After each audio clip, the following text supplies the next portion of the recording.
Hello and welcome out to the Dice Tower. I'm Wendy Yi. I'm Chris Yi. And today we're going to be reviewing Connecting Flights. This is a co-op and a competitive game. And a solo game.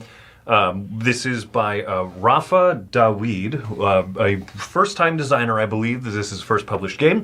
Bazite Games is the publisher, whom I've never heard of either. I really like this kind of aesthetic, the idea of traveling games. I like route connection. I like travel as a theme. That was logistic one of my puzzles. Yeah, that was one of my top 10 favorite themes of all time. So I was very interested in checking this one out. Very cool. Well, we'll show you how it works. Connecting Flights is an air traffic logistics game where you're trying to move people around this board by getting airplane cards and airport cards and such. And it comes with a competitive mode as well as a cooperative mode. But before we do any of that and talk about those modes, let's talk about making a flight. This is the crux of the game. The most important thing that is the same between the two, and that is building a flight. You have to have a passenger, you have to have a plane, and you have to have some sort of airport to leave and arrive at. So we're going to start in Sydney. We're going to take this little 2-star plane, and because we have a 1-star passenger, he can go on anything. He only needs 1 star. He's not very picky. We're going to build that, and then we need somewhere to land, so we're going to go ahead and land in Warsaw in Europe. And if you look here, you know you've made a correct flight because all the colors lead to each other. This green leads to white, this white leads to gray, the gray leads to yellow, it lands in yellow. And then I can either choose to add to it by lifting up and doing another flight if I'd like, or just stopping there. Let's say I want to build another flight, so it's going to land in Warsaw. It's going to pick back up, and then he wants to go to Europe, so I need to find another Europe airport. Woo! And he's going to land in Moscow.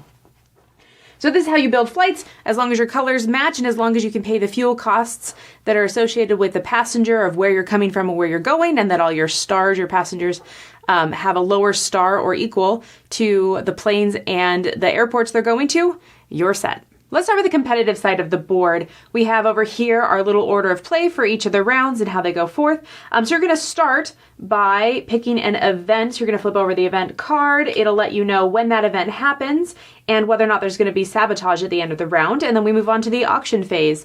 The auction phase, one at a time, everyone's going to choose what cards are going to go up here. We're going to take turns with that. Some spaces have one requirement. They can only be one type of card. Other spaces have lots of different potentials and opportunities. So we're going to fill these up in turn order, and then we're going to auction them off in turn order as well. Top to bottom, left to right.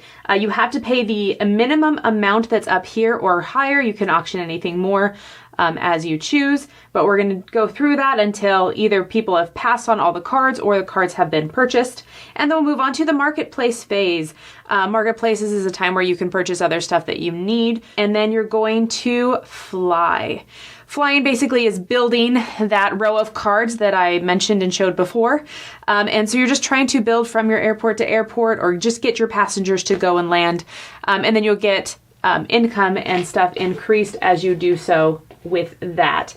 Then we'll go to the grants and taxes phase, where basically you will get some pluses and some minuses depending on how far you up are on this track, so that you can get some more income and all that jazz. And then the person lowest on the income gets to sabotage someone if there's sabotage. There's not this round, but there could be on other rounds. And then if they flip over a sabotage card and they decide if they want to perform it or not. All right, let's talk about the cooperative side of the board. We have this whole other board over here that's on the other side. And then the other big change over here is that instead of victory points on the outside, this is actually going to be the amount of money that we share. And so what we're going to do is we're going to follow the same order of play, and we're going to start with the marketplace phase. That basically means buy whatever passengers and planes and airports that you so desire. Also any landing rights, they're way cheaper, but you can only ever use them one round. We're going to buy everything that we possibly can afford so that we can get as many meeples as we want to their chosen country. And then we're going to fly them. So when we fly, we lay out our nice little cards, all in order, matching all the colors. And what we're trying to do is we're trying to get colored meeples back to their country. So green meeples want to go to Oceania. When we get them there, then we get to remove them from the board. Pink meeples want to go just somewhere in Asia. When we do that, we remove them from the board, and so forth. After we fly, then we're going to go ahead and have some new passenger demand. We're going to take a demand card based on what stage we're at on this little board here, or what round we're on. And then we're going to get a departure airport, and that's going to let us know what color of meeple. So we want a Europe-bound meeple in LA, and we're going to do that for all of the meeples that are coming out. After we do our passenger demand, then we'll end the round doing some cleanup stuff, getting more money. We always get $45 a round. We'll return our landing rights if we purchase those. We'll reset some charter flight options, which basically just let you move meeples around in the same country, and so forth. So there's just a lot of different things that we can do. There's also some penalties for having, too many in one location, too many meeples all in one location. There's some coin penalties for that, or for having too many of the same color on the board, and so forth. So there's a couple different penalties, and then you start over, moving the round marker, and you continue forth. The game ends after 10 rounds, or once all the meeples are off the board. So you can see two very different game modes to the game. Before we talk about both of those, let's talk about like the aesthetic, the components, the art, and all this stuff. I like the way this game looks. It's as a bright, kind of a fun, happy travel type theme. It does. And I like all the different people. They show a lot of different demographics and a lot of different stuff on the pictures, and I like that. It's a worldwide travel game. Yeah, it is. It's very inclusive. I mean, the art is the downside to the art is actually, for me, the people. The people look very much like these were Kickstarter backers who they sent us a picture of them wearing a fanny pack and tourist sunglasses, and we kind of drew them. I don't love the way the people look, particularly in the game, like the art. I don't mind the people. But I mean, I like the board, the bright pops, and everything like that. But I don't know. I think it's funny, and I'm not 100% sure whether I like it or not. But there's a space saver mode of the board, where basically it's half the size of the board, and it fits on the table better. Or you can fold it all out and have like a giant board. And in my mind, I think like, well, why didn't you just make the smaller board? But it does work better in, I don't remember if it was the co-op or one of the game modes. It worked better with a bigger board. Well, let's jump to some complaints now, because I think I've exhausted the positive things I want to say about this game. Okay. I am baffled when companies insist on the idea of like, this is both a competitive and a cooperative game. Yes. When one of them clearly feels better than the other, and for me it's the cooperative feels like a game. The competitive version of this one, I don't know. It could be more to my dislike. I personally really disliked the competitive version of this. It's extremely tight, and then there's the auction is frustrating, but also, especially in a two-player game, feels almost meaningless because money is so tight that you're like, well, I'm not even going to auction for that because I can't afford it. So just take it at whatever value you want it. What am I going to do? I didn't like anything about it. Yeah, no. you can't, I don't know, you can't afford to get what you really want. And then there's sabotage, and there's the event deck and everything.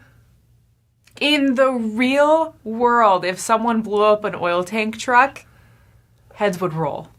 Heads would roll and people would go to prison. Yes! Just like, sucks to be you. Sorry, I sabotaged your oil tanker. I don't get it. This is a delightful looking game. Mm-hmm. Don't put sabotage in it. Yeah. Or make the cover look, like friendly. Right, yeah. Make it look intimidating and mean and backstabbery if that's what you're going for. Don't put that in the game. Okay, so anyway, I think I'm done talking about the competitive mode. Sure. Because, holy mackerel. Cooperative game now. Let's talk about the co-op game. Sure, the co-op game, it's a tough puzzle. Like, I like logistic puzzles. I like cooperative games that have that really deep thinkiness to it. And I felt like it was just really hard for the sake of being hard and not enjoyable. And I know that the designer, he's like, what did it say that he was? He works in a professional field where he solves difficult problem, logistical type that's of his problems. job. That's what he loves. And so I get that from that perspective. But for me, it was not rewarding. I didn't get any of those like positive rewards of, yeah, we're doing awesomeness together, go team. I just felt like stuff is coming out and I can only ever really afford one airport every round and maybe some landing rights. And I can't really do much on my turn. Like, I can't get really far. I can't do a lot. I don't know. It just was missing a lot of the stuff that makes other cooperative logistical games fun. Now, here's one of the problems I have with it is I think that it's not a cooperative game. I really think it's a solo game. It is a tight, difficult solo game. Everything you said is correct. But when you play cooperatively, you just divide that same money amongst multiple players. There's no other difference from what I can tell. I I don't usually do this, right? I try not to read reviews of other reviewers and thoughts and stuff about games before I review them, because I want to give you my thoughts, not other people's thoughts. But I thought, I must be missing something. The positive reviews that I've seen were talking about the solo mode of the game, which is you have all of the money to yourself, and you're building up your own pool of airports and travel rights and passengers and planes and all that kind of engine building stuff that should be rewarding. But in a cooperative game, I just get to do half as much, and Wendy gets the other half of the stuff. And right? you can't really share. That blows my mind. Like, why, if we're working together in the same company, can you never have the rights to, I don't know, some tiny town in Europe? Right, or why can't I land in Johannesburg? You have the rights to the Johannesburg airport, so I have to drop off my passenger in somewhere in Europe that we both have access to, and then I have to pay for a charter flight out to a different company to move them to a different part of Europe where you do have pickup rights, and then you can fly to Johannesburg. We've delivered a passenger. Oh, well, actually, sorry, I misspoke, because the passengers don't care what city they go to. They want to go to a continent. Jonathan would like to go see Africa. Where's Jonathan from? Doesn't matter. Also, doesn't matter what part of Africa. Anywhere on the continent will do. I don't get it. Thematically, this game feels so disconnected. And Rafa, the designer, to his credit, did a lot of good work with the logistics of the things. You have to fuel your airplanes. You have to... Sure, if they're farther away across the country, you need more fuel. Like, a lot of stuff makes sense. And in fact, this is one positive that I actually like about the game, is the way that the cards are designed to fit together in that little row. So as and I think I'll explain in the overview, but as you work down that row, every color has to match all the landing rights and all the stuff. You can't hop up from an airport that doesn't have an up. I think that is a very clever way to make it clear whether or not your flights work. That's a good point, yes. I like that a lot, and I think that was very good design. I just wish that there was a better game to go with it. I have, I think, exhausted what I can really say about the game. I didn't like it. What score are you going to give it? I'm giving this one a 3. The competitive mode, I don't know if I have a number for it. I really disliked it so much. But the cooperative / solo mode, that bumps it up to a 3.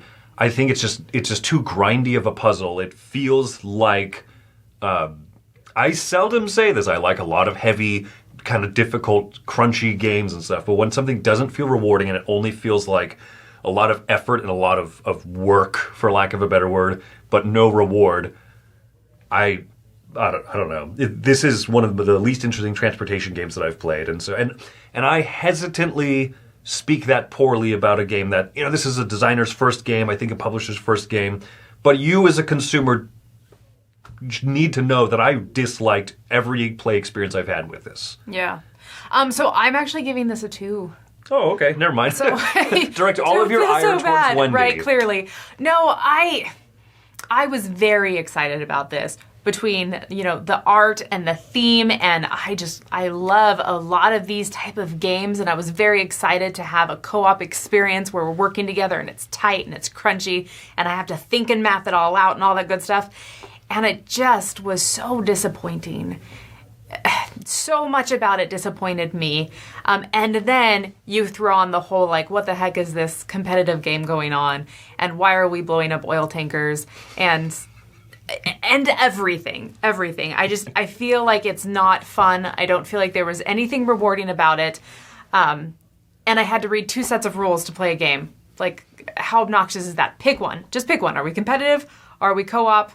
I'm also never going to play the solo, so the solo can't bump it up for me because I gave it I'm never enough play chances. It. Yeah, I'm not a solo gamer, and so therefore there's nothing about this game that is for me, which is really sad because I was really hoping that it would be. Yeah, so that's our thoughts on connecting flights. That's our opinion. There are people out there who are going to like it. Maybe you like it, and hey, feel free to comment and let other people know that there's different opinions. Be polite, of course, but we didn't really have much enjoyment with this. If you want to play something else that does this, we don't always say other recommendations, but Switch and Signal is a great cooperative that's so logistics good, game. yeah. Now, Boarding by Tim Fowers is another airline game where it makes more sense, the idea of dropping off passengers to each other and cooperatively working with this kind of thing. There's other great games that do this theme that I would wholeheartedly recommend. So there you go. Our thoughts on Connecting Flights. Thanks for joining us today. I'm Wendy Yi. I'm Chris Yi. And have fun flying Blowing up airplanes. oil tankers!